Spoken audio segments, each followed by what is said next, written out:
Hey, it's Dave Austin again here with my good friend Jeffrey Flamm. Talking today about the voice within. You know, I was blessed to write a book back 17 years ago called The Unfinished Cross. Listen to the voice within. And the more I allowed myself to quiet my mind and hear that voice, the stronger my life has become.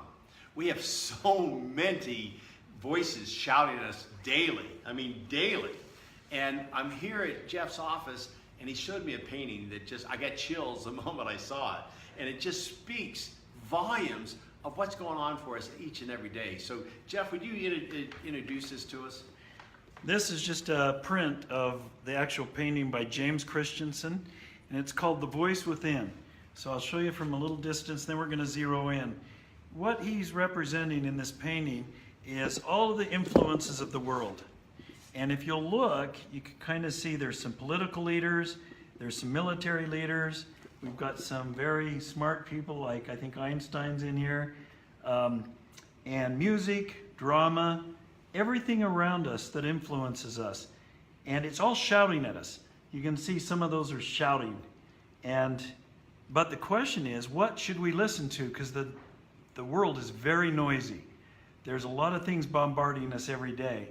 The only way we know what truth is to listen to the voice within. Because if you go on the internet with any topic, you're going to find as many opposing views as positive views about anything. So it's hard to know what truth really is. That's outstanding. I mean, I love that visual because it just shows you, because we hear these voices all the time. Do we go this way? Do we go that way? Is this religion right? No, is this religion right?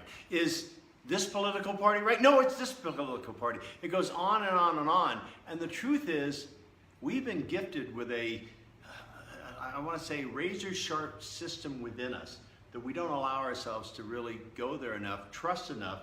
It takes faith, I'll tell you that. I love what Martin Luther King said.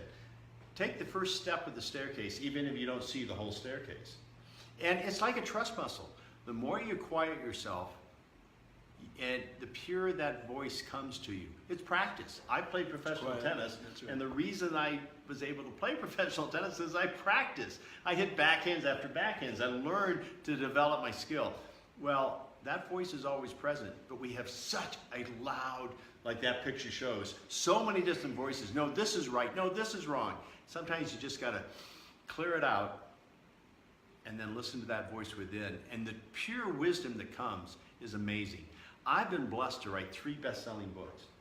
They've all come from closing out all those other voices and allowing something greater and better than me to show up. And I think it's available to all of us, but we have to take the time. We get so rushed that we don't take the time to... Yeah, it's opposite to what our culture's become, right, Dave? Around us, we're always busy. Kids are playing video games. There's social media. There's just things going on every minute. How often do we sit and just be still and just listen and just think and ponder? What should I do? And ponder that. And it's amazing what the voice within tells us if we're just quiet for a minute. You've been extremely successful in business.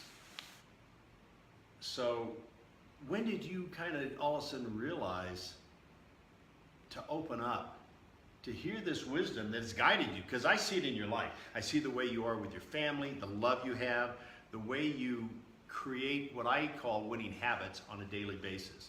What was it that sparked you to know that there was a voice that you could listen to and count on? Well, I learned it at a young age in church, but I didn't usually practice it. But in 1986, I started a company called Health Benefits America to manage benefits for large corporations, manage all their HMOs, open enrollment, paying premiums, handling employee problems. And that company grew really fast, and in 10 years, we had 6 million employees we were managing the benefits for. Wow. 127 of the Fortune 500 companies.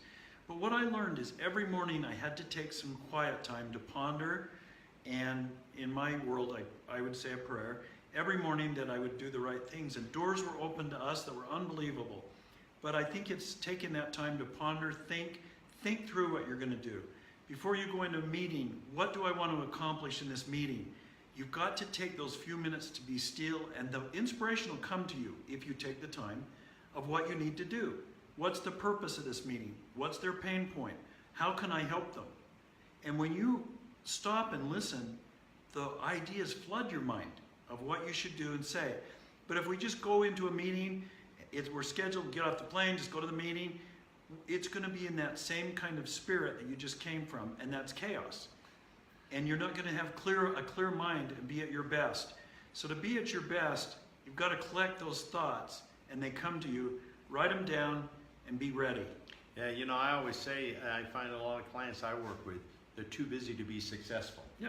You know, and Always they don't busy. take that moment. And this is why I do these game readies. You know, I've done game readies in sports world, and I've been blessed to have unbelievable results with the Olympic athletes that I've worked with, Major League Baseball, NFL football stars, golf pros, tennis pros.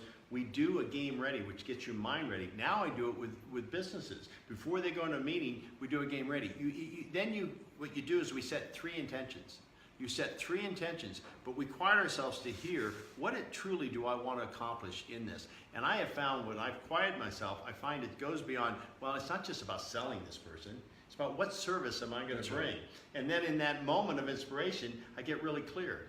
Well, what do I want to do? I really want to connect with this person. Beyond a sell, beyond anything else, that feeling of connection and joy all of a sudden makes the meeting go that much better. So I get really clear, but the clarity of what I'm going to focus on comes from first, as you just said, quiet yourself before you go in the meeting. And you get very clear on your intentions. And your intentions might be different than you thought. That's right. They'll come to you, and sometimes it's a whole different route. Yeah, which is fun. I think that making new discoveries every day is what's really fun. Yep.